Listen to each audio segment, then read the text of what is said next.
Bonsoir, bienvenue sur la libre antenne, comme tous les soirs, 21h minuit. Donc ce soir, émission spéciale Ukraine. Alors bonsoir à tous, hein, vous qui êtes déjà nombreux sur le chat. Victor Dundoun, Daniel Q, Cyril38, Sam Suffit, Vostok, etc. Zinzel, Boubou, Raf54, Frissou, Jacques Jacques. Voilà, tous les connectés. Bientôt, on va recevoir Alain Benajam via Skype, hein, qui viendra avec nous justement pour parler de cette situation assez, comment dire, extraordinaire, enfin extraordinaire oui et non, c'est-à-dire en tout cas extraordinaire au sens qui sort de l'ordinaire, ça c'est clair.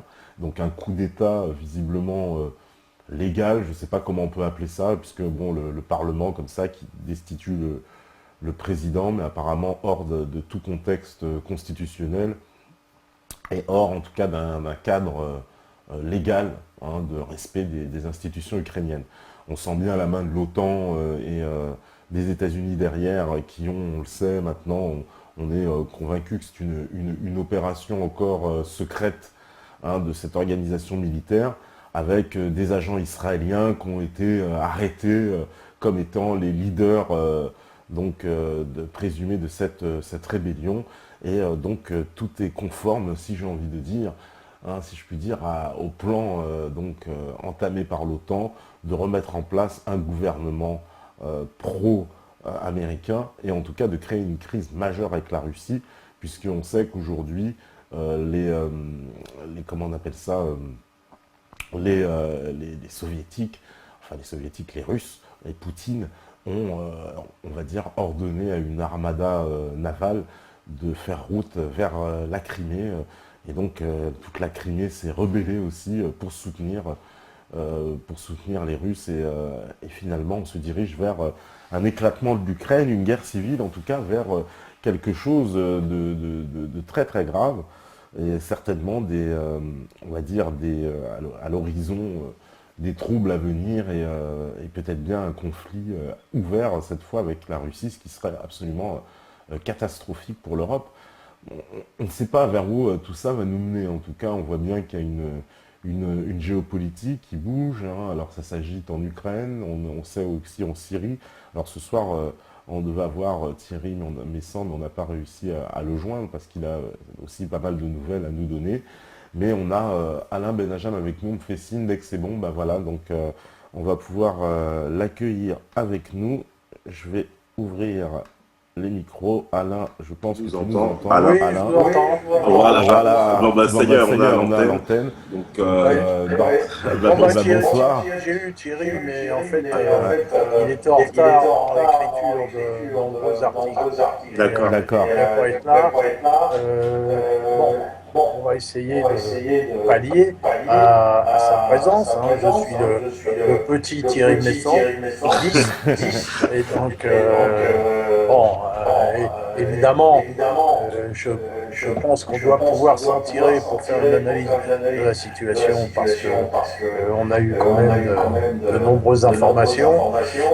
Bien évidemment, l'impérialisme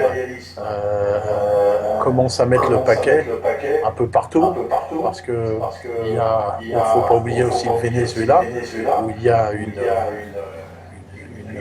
un essai d'État de même nature. Le modus operandi un peu est le même un peu partout. D'ailleurs, il est tout à fait intéressant de voir que le modus operandi, comme on parle des serial killers, tu vois, hein, à Kiev, était le même, avec les snipers sur les toits qui tirent sur les flics et sur les manifestants. Ouais. Et on était strictement dans le même système. Donc, on peut penser que l'impérialisme, face à son échec en Syrie, a décidé de mettre les bouchées doubles. Et là, ce sont les bouchées triples, avec une menace. Alors c'est marrant parce qu'il y a cette menace d'intervention dans le sud syrien, mais elle est téléphonée. On l'attend depuis un moment. Donc il y a donc bien 3 fronts qui sont ouverts. Hein. Le sud de la Russie avec l'Ukraine, le Venezuela et la relance de la guerre en Syrie. Il y aurait peut-être un autre front parce que si on veut savoir quels sont les objectifs de l'impérialisme, il suffit de lire Le Monde. Ouais. Toi, tu lis Le Monde et tu vas savoir qui c'est qui va être le prochain sur la liste. Alors, le prochain sur la liste, ce seront les Chinois, parce que commence à y avoir une campagne dans le monde sur ces pauvres Chinois du Xinjiang. Et d'ici à ce qu'on voit appliquer des djihadistes au Xinjiang, il n'y a pas des kilomètres. De toute façon, la Chine est partie prenante dans cette affaire parce que, comme vous l'avez vu, ils ont décidé de réclamer à l'Ukraine une dette de 3 milliards. Hein, c'était hier. Donc, ils ont décidé de ne pas faire de cadeaux et le bras de force est largement engagé. Ce qui est extraordinaire dans l'affaire ukrainienne, c'est que d'une part, ils ont utilisé des agents du Mossad d'origine ukrainienne pour commander des commandos quasiment professionnels, et de l'autre côté, le grand rabbin de Kiev a demandé aux Juifs de se cacher, de s'enfuir, puisque les grands démocrates ukrainiens avaient inscrit sur leur t-shirt de tuer les Juifs, les communistes et les Russes. Donc, ils ne cachent pas leur antisémitisme. C'est bien la preuve que le sionisme n'a rien à foutre des Juifs, c'est pas le problème. Le problème, c'est il faut faire avancer l'impérialisme, point à la ligne. Avec les Juifs, écoute, ils ont qu'à aller en Israël, et puis c'est marre, quoi. Donc, c'est un cynisme extraordinaire, comme on n'a jamais vu, hein, un tel cynisme. Là, on a vu des images du secrétaire du Parti communiste de Lviv, qui est torturé par les fascistes. Donc, c'est extraordinaire. Alors que de l'autre côté, les médias nous présentent ces gens comme des révolutionnaires, comme les djihadistes étaient des révolutionnaires en Syrie. Enfin, c'est toujours la même chose. Donc, on s'aperçoit que finalement, qu'est-ce qui les intéresse? C'est qu'ils prennent les plus violents, les plus stupides et les plus violents pour s'en servir comme combattants.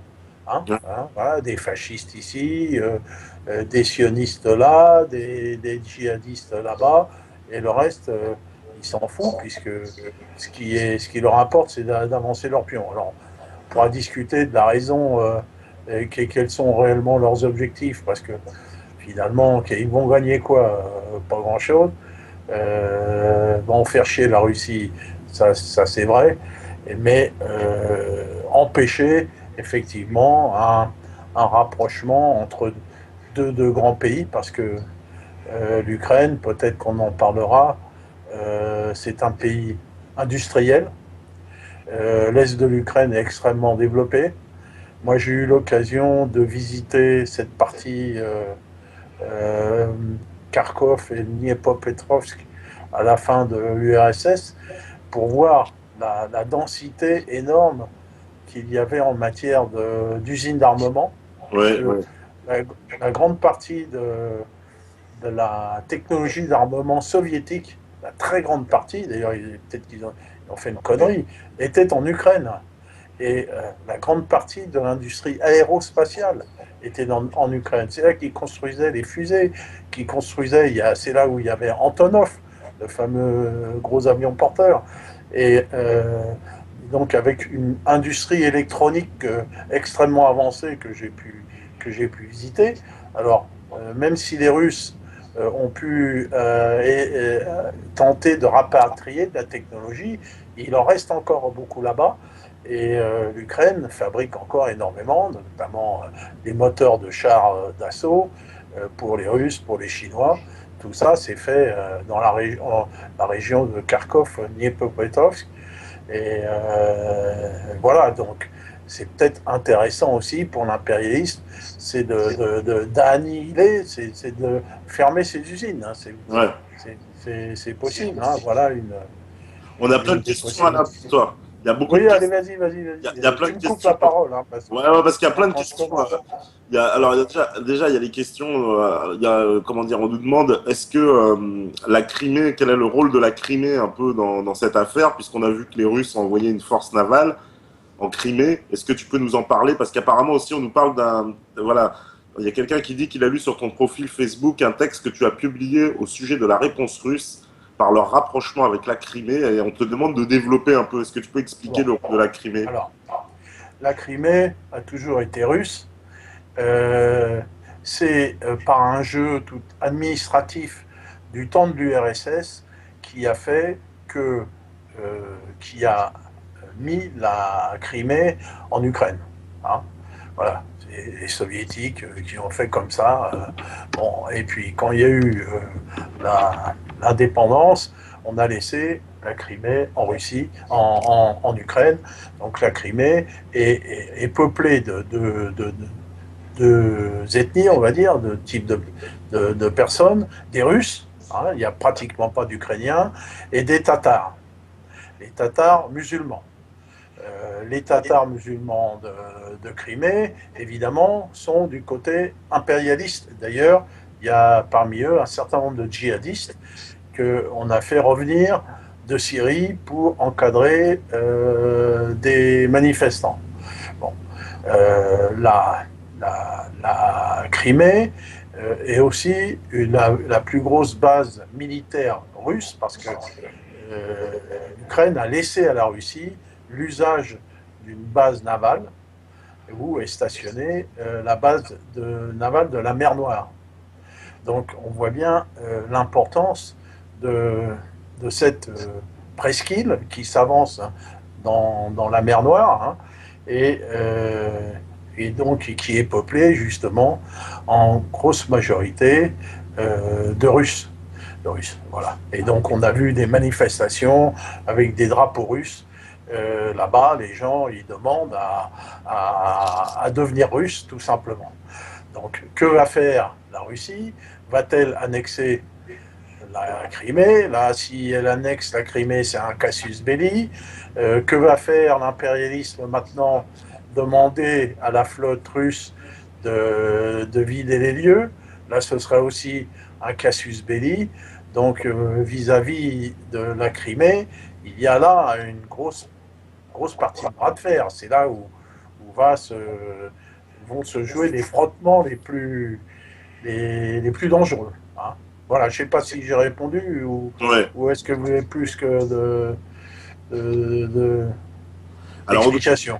Oui. alors, on nous demande aussi, alors il y a il y a plein de questions, on nous dit aussi, euh, comment, quelles sont les chances objectives de l'Ukraine de sortir indemne de cette période?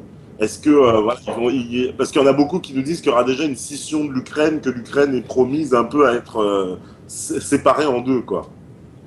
Alors évidemment, c'est ce que chacun pense, c'est ce que voudrait éviter l'impérialisme, mais faire une scission de l'Ukraine, ça voudrait dire qu'il y ait des combats extrêmement meurtriers et que la Russie appuie cette sécession. Il y a un projet. Pour l'instant, la Russie n'a pas l'intention d'intervenir militairement et n'a pas manifesté l'intention d'une sécession. Peut-être qu'on va vers une espèce de fédéralisme ou d'un pseudo-fédéralisme entre l'Est et l'Ouest. Mais pour l'instant, parler de sécession, c'est prématuré, bien qu'on ait vu des cartes apparaître montrant la partie est de l'Ukraine comme une petite Russie, marquée petite Russie. Hein. Là, pour l'instant, on ne peut pas prévoir encore que on ira vers une sécession. Il est possible que l'impérialisme recule un petit peu. On ne sait pas, hein, parce qu'il y a il y a Yulia la blonde Yushchenko, Ouais, qui est là-dedans, qui a été vilipendée dans l'immonde. L'immonde n'aime pas. On dit qu'elle serait proche de Poutine. Elle a été mise dans le jeu d'une façon curieuse, sortie de sa prison de Kharkov, envoyée là-bas. Moi, j'ai dit que, en fait, les Russes ont fait une manœuvre de faire envoyer un crabe de plus dans le panier. Sa venue à Kiev n'a pas fait plaisir à tout le monde. Donc, il y aura peut-être un compromis. Hein, Parce que c'est son fondé de pouvoir c'est son représentant maintenant qui est en charge, qui a été, ouais, ouais, ouais. qui assure l'intérim présidentiel, quoi. Oui, oui, elle a pris le pouvoir. Elle a pris le pouvoir. Parce qu'elle a refusé le poste apparemment elle, mais en fait elle a mis son bras, c'est son bras droit quoi qu'il a pris le poste. Elle a pris le pouvoir et donc, si tu veux, elle avait elle de meilleurs rapports avec Poutine qu'en avait Yanukovych. Yanukovych et Poutine ne pouvaient pas se blairer. Hein, c'était clair. D'ailleurs, Poutine avait bien raison de ne pas aimer ce mec-là parce que finalement, il a mis le pays dans la merde, il n'a pas tenu le coup, il n'a pas fait ce qu'il aurait dû faire, enfin voilà. Donc c'était pas le bon, quoi, ce Yanukovych. Parce que la crise elle-même, l'origine de la crise, c'est parti du fait que les Ukrainiens devaient passer un accord en fait avec l'Union européenne parce qu'ils sont en crise financière, c'est ça, ils ont un défaut de paiement, je crois, qui leur tombe sur. Oui, ils ont même plus d'argent du tout dans les caisses, voilà, absolument rien. Donc ils ont besoin à la fois de liquidité et ils ont besoin d'avoir des droits de douane diminués avec la Russie parce que c'est leur premier partenaire commercial. Hein. Donc, et ils ont besoin de payer le gaz à un prix préférentiel. Voilà. Et tout ça, la Russie permettait de le faire, de leur passer de l'argent à des taux intéressants et sans condition, tandis que maintenant ils ont les charognards du FMI. L'Union européenne va prêter 3 milliards, c'est-à-dire va les endetter encore plus, si tu veux. Donc l'avenir de l'Ukraine lié à l'Union européenne est très sombre. Donc les Russes peuvent très bien dire, bah tiens, vous vouliez l'Union européenne, là voilà, vous allez voir, ça va aller très très vite, quoi. De toute façon, ils n'ont plus de blé, ils n'ont plus rien, donc voilà. Il y a une déclaration, on nous rappelle une déclaration de Kissinger qui a dit l'Ukraine est le laboratoire d'un coup d'État en Russie. Ouais, alors là il rêve, le vieux con. Un coup d'État en Russie, c'est pas demain la veille, franchement. Ouais, c'est ce qu'il a dit, on nous a mis le lien, c'est vrai qu'il a vu cette vidéo, il dit que c'est le laboratoire ce qui s'est passé en Ukraine, comme ça c'est ce qu'ils vont mettre en place en Russie. Ouais, ils vont essayer, mais enfin Poutine, il est extrêmement populaire. Quand tu vois Hollande, excusez-moi, Hollande à côté, enfin c'est de la rigolade, quoi. Et puis les Russes sont des gens extrêmement nationalistes alors ils sont pas prêts de succomber aux sirènes de l'impérialisme. Hein. Ça, c'est pas demain la veille. Là, je crois qu'il se fourre le doigt dans l'œil, le vieux. Là. Je sais bien que c'est leur fantasme. Hein. Quand on a parlé de l'aéronaval, on a parlé de cette histoire du Heartland. Le Heartland, c'est bien sûr. l'objectif final de l'impérialisme. Voilà. Et l'Ukraine, c'est le Rimland encore, tu vois. Donc dans leur idéologie, et il faut prendre le Rimland avant le Heartland, quoi. C'est comme ça, voilà. Bon. C'est l'atavisme, hein, l'impérialisme, c'est une espèce de mécanisme inexorable qui suit son cours, quoi. Il descend une pente, voilà, bon, c'est comme ça. Ils n'ont même pas besoin de projet pour ça, c'est naturel. Mais voilà. On nous dit que Yanukovych, c'est objectivement le Flamby ukrainien. Ah oui, on n'a pas tort. Hein. Comment dire, on nous demande juste, il y avait quelqu'un aussi qui demandait, c'était Yasmine, je crois, c'est l'histoire du président. C'est vrai que justement Yanukovych qui a disparu. Qu'est-ce que c'est, on l'a laissé partir, elle demande si c'est pas un peu un scénario à la Ben Ali, quoi. On lui a dit, bon bah vas-y, dégage, tu t'en vas, et puis on te laisse. C'est possible. Ouais. C'est tout à fait possible parce que je pense qu'il y a des membres du FSB en Ukraine, il doit y en avoir partout, hein, des services russes, il doit y en avoir partout. Et effectivement, Poutine a peut-être décidé de faire un changement, de mettre Yulia Yanushenko là, à la place de l'autre. C'est aussi possible, hein, tu vois. Tu vois, Poutine, c'est un joueur d'échecs, il a plusieurs coups d'avance, quoi. Donc,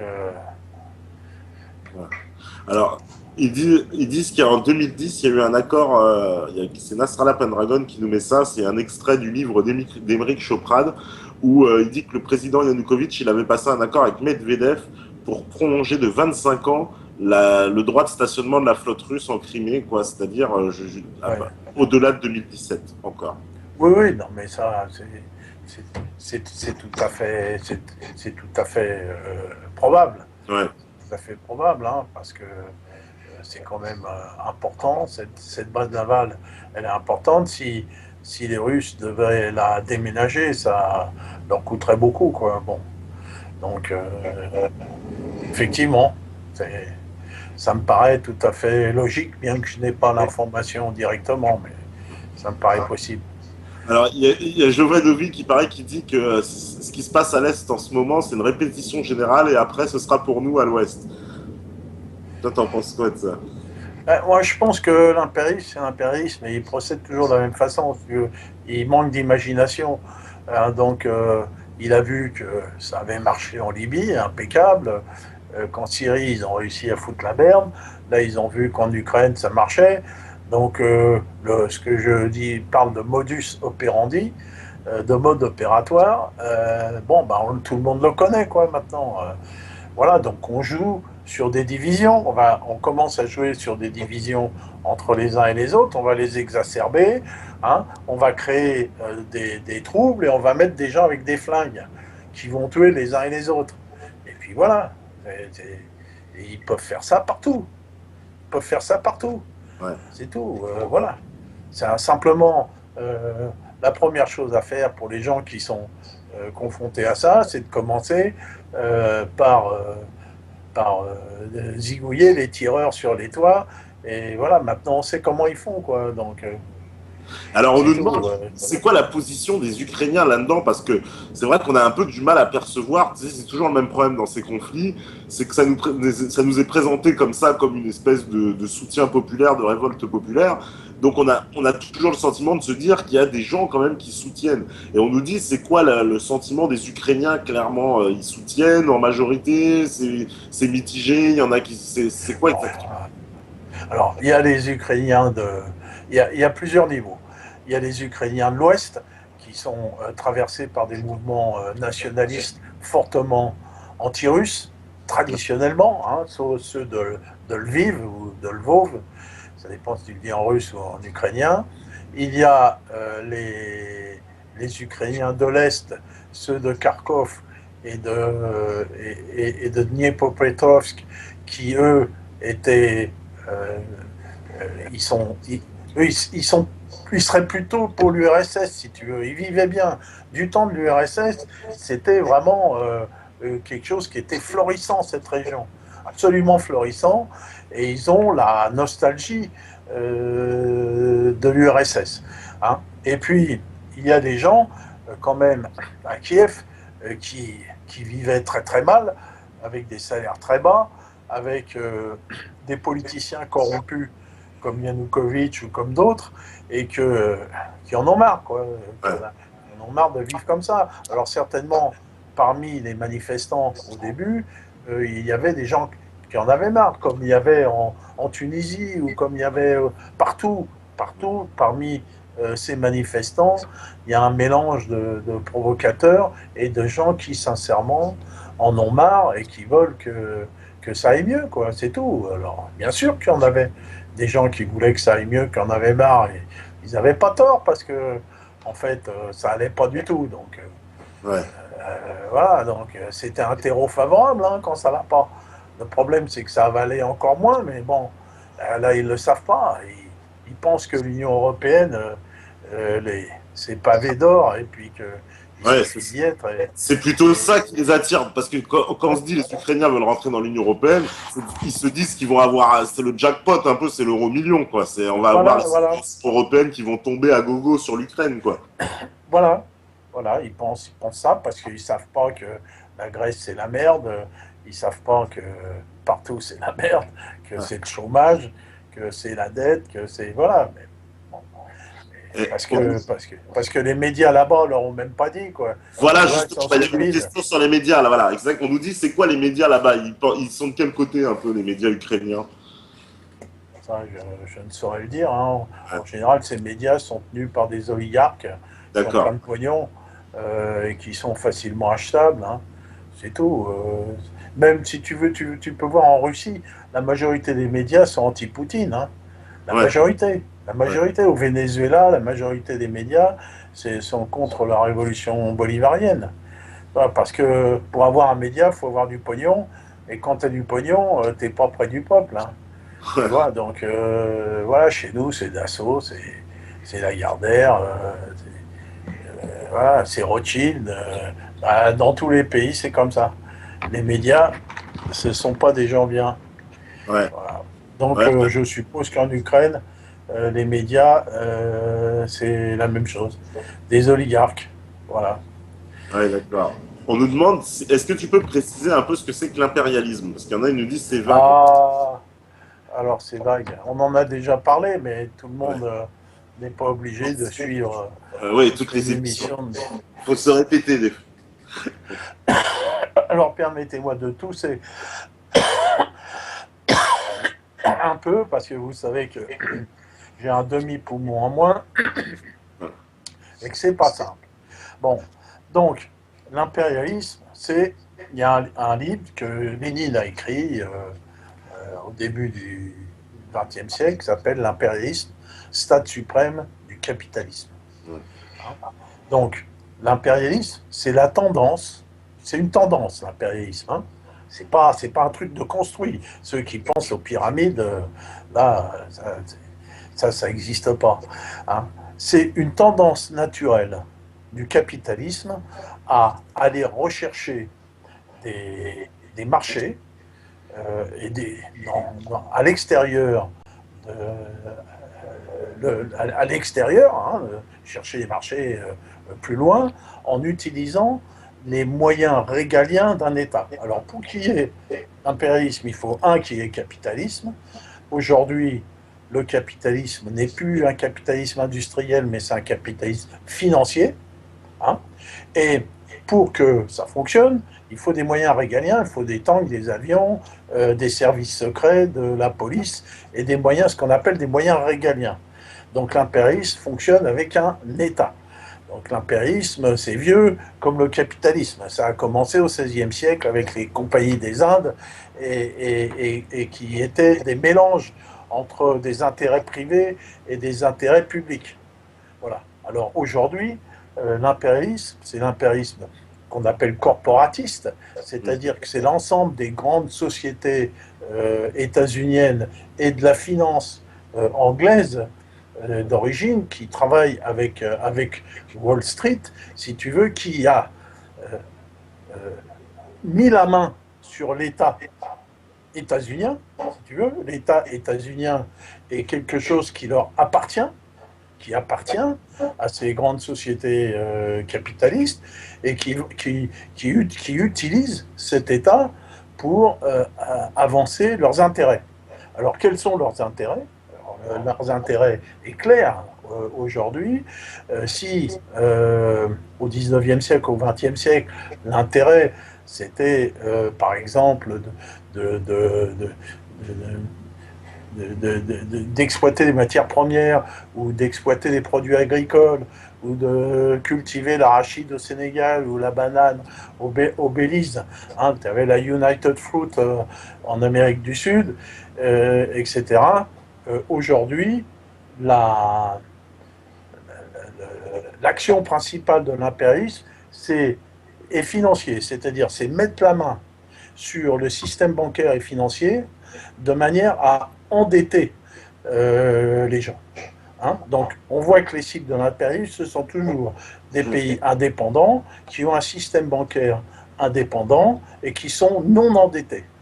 Non endettés. On voit la Libye n'était pas endettée, la Syrie n'était pas endettée, comme on voit que l'Algérie n'est pas endettée, donc c'est une cible.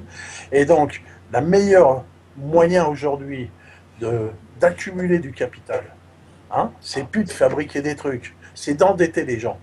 Hein. On a beaucoup expliqué ce que c'est que l'argent dette, comment fonctionne l'endettement. Voilà. Donc c'est d'endetter. Et alors t'endettes comment? Tu endettes les gens en leur prêtant du faux argent, de l'argent créé par les banques, de l'argent bidon, hein, et en leur faisant rembourser le fruit de leur travail. Donc tu as transformé l'argent bidon, l'argent prêt, on en a souvent parlé sur cette antenne, et tu reçois en retour le fruit du travail, du travail des gens par les intérêts de la dette. Voilà, c'est ça aujourd'hui l'impérialisme. Donc tu prends un pays, tu l'endettes, tu prends un autre, tu l'endettes, tu prends un autre, tu l'endettes. Voilà, c'est comme ça que ça marche. Voilà. Alors s'ils arrivaient à choper la Chine et la Russie, je te dis pas le pognon que ça ferait. Hein. Ouais. Hein. Voilà, donc, mais là, voilà, c'est ça l'impérialisme. L'impérialisme, c'est du capitalisme financier pur et simple. Voilà. Eh ben, on nous dit aussi, alors il y a quelqu'un qui nous dit l'impérialisme, fruit des Lumières, qui s'exprime aujourd'hui à travers le libéralisme triomphant. Voilà, le libéralisme qui a gagné au XXe siècle, le fascisme et le communisme n'existent plus, nous sommes dans un monde unipolaire. Ouais, bon, tu sais ce que j'en pense. Tu veux que je réponde? Bah tu peux. C'est des conneries. Enfin, je vais pas dire que c'est des conneries parce que je vais pas être méchant, mais si tu veux, c'est n'importe quoi. Franchement, c'est n'importe quoi, ni fait ni à faire, parce que on va encore attaquer scier la branche sur laquelle on est assis, c'est-à-dire notre révolution qui a mis en place justement la défense de la nation et de l'indépendance nationale, qui est le fruit de cette révolution, que les Lumières ne c'est pas du tout ça. Le mouvement des Lumières, c'était un mouvement qui était, on va dire, scientifique, industriel, qui a peu intéressé la France d'ailleurs, parce que surtout intéressé les mouvements anglo-saxons. Ceux qui pensent que la Révolution française sont issus des Lumières sont des âmes battées, c'est pas vrai. Voilà, tout ça, c'est le fruit d'une idéologie dont j'en ai absolument ras-le-bol, parce que je vais maintenant me battre contre ça, parce que c'est une montagne de conneries. Voilà, c'est simple, voilà, on ne va pas aller plus loin. Voilà. Qui relisent Lénine, tu vois, l'impérialisme suprême du capitalisme, et puis ils verront ce que c'est que l'impérialisme. Ça n'a rien à voir avec les Lumières, si tu veux. Et le libéralisme, français, le libéralisme français issu de la Révolution française, c'est un libéralisme politique et non pas économique. Justement, dans les idées de la Révolution française, l'économie doit être subordonnée, c'est dans la Déclaration des droits de l'homme, l'économie est subordonnée aux politiques et aux citoyens. Donc c'est exactement le contraire de ce qui est prétendu chez Sigaud, Marion Sigaud, Soral et des gens que j'aime pas. Voilà. Ouais, mais pourtant, il y a quand même une différence parce que on voit bien qu'à partir des Lumières, ils imposent, je veux dire, avant, il y avait des corporations, il y avait des artisans. Après la Révolution française, il n'y a plus que des ouvriers à la coupe des patrons. On est quand même oui. Donc, mais la Révolution française, n'avait pas pour but de changer le système économique. La Révolution française, c'est ce qu'elle a fait. C'est ce qu'elle a fait. C'était pas ça. Ouais. Mais le capitalisme, il date bien d'avant la Révolution française, enfin, écoute. Ouais, bien avant, il y a des ouvriers qui faisaient la grève, il y en avait au XIIIe et au XIVe siècle déjà. Oui, mais la Révolution française, elle a accéléré, elle nous a plongé dans un... Mais non, c'est faux. Plus qu'avant. Ah bah si. Attends, bah ça, ce sont les faits quand même, ce sont les faits. Non, ce ne sont pas des faits. Ce ne sont pas des faits. la Révolution. Et alors, en Angleterre, alors tu vois, en Angleterre, c'est quoi? Le Hein? 19e siècle, le siècle d'après la Révolution, Il y a pas eu la Révolution française en Angleterre ni en Allemagne, enfin. pour l'ouvrier Donc, français, c'est horrible, le 19e siècle. C'est un siècle où le... ça n'a rien à voir avec la Révolution. Ah C'est bah, horrible. ah bah, C'est si. Ah bah, horrible autant. C'est horrible partout. C'est plus horrible en Angleterre encore. Il n'y a pas eu la Révolution française. C'est horrible en Allemagne. C'est oui, horrible dans toutes les justement, révolutions industrielles. Donc il ne oui, faut pas confondre la révolution industrielle avec l'invention de la machine à vapeur qui a accéléré l'industrie avec ce qui est issu de la Révolution française. Enfin, c'est des âneries. Ce sont des âneries. C'est tout. Ça n'a rien à voir. C'est des mélanges de tout. Tout ça, c'est de la propagande. C'est de la propagande qui est issue justement de cette époque-là, qui a été lancée par les royalistes et les maurassiens qu'on nous ressort maintenant, quoi. Le complot judéo-maçonnique et toutes ces conneries. Ça tient pas debout. ben non, on ne Ça parle tient pas. pas debout 5 minutes. Ça tient pas debout 5 minutes.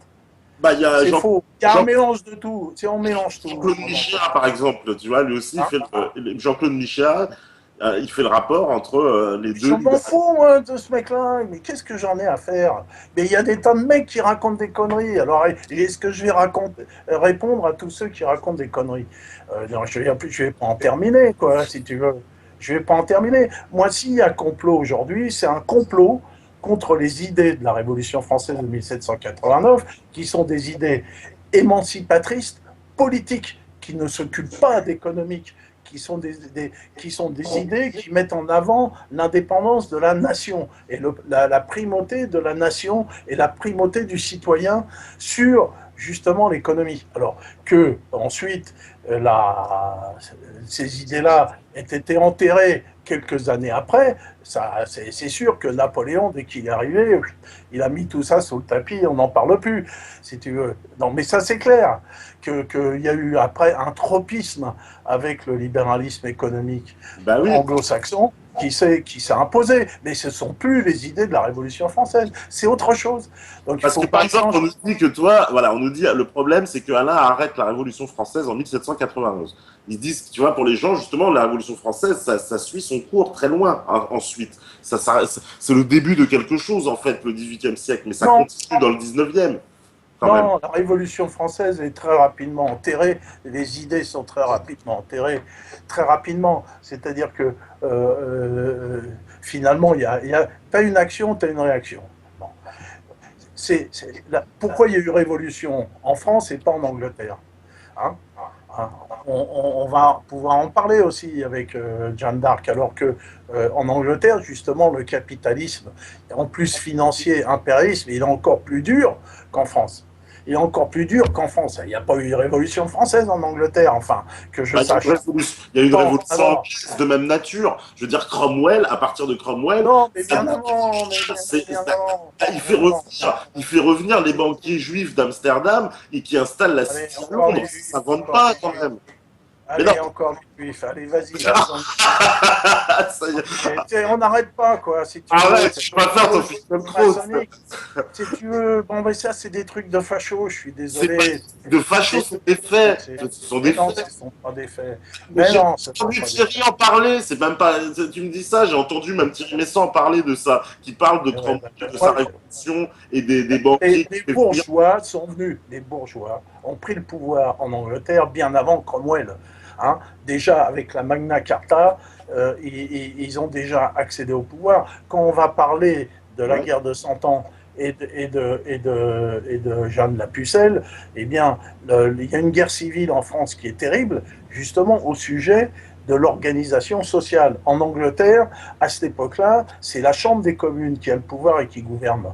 La Chambre des communes, hein, élu, évidemment, c'est un scrutin censitaire, mais ce n'est pas le roi qui édicte les lois.